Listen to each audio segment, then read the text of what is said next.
Doctor గారు, చాలా మందికి ఇప్పుడు ఈ వింటర్ సీజన్‌లో గూడా especially hot water early morning తాగడం అనేది ఒక అలవాటుగా పెట్టుకుంటారు.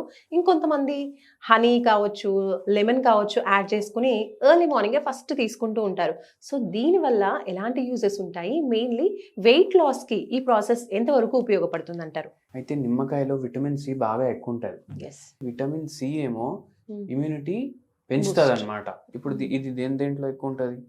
చింతపండులో ఎక్కువ ఉంటుంది, లెమన్‌లో. లెమన్‌లో ఎక్కువ ఉంటుంది. మనం డైలీ వాడే వస్తువులు ఇవి. హ్మ్. ఇప్పుడు దీనికి మనం ఏం చేస్తున్నాం? వేడి నీళ్ళు తీసుకుంటున్నాం. హ్మ్. వేడి నీళ్ళు ఏం చేస్తుంది? బాడీ మెటబాలిజం స్లో అయిపోతుంది ఏజ్‌తో. హ్మ్. అయితే మళ్ళా ఆ మెటబాలిజంని పెంచనీకి ఇది హెల్ప్ చేస్తుంది.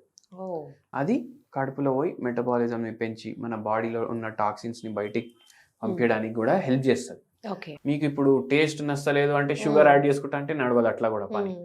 మీరు గోరువెచ్చని నీళ్ళలో ఇట్లా డైరెక్ట్. డైరెక్ట్ ఇట్లా వేసుకొని అది హ్మ్. రోజు తాగడం వల్ల మీకు మంచిగా వెయిట్ లాస్కి హెల్ప్ అవుతుంది, ఇమ్యూనిటీ హ్మ్. పెంచడానికి హెల్ప్ చేస్తుంది.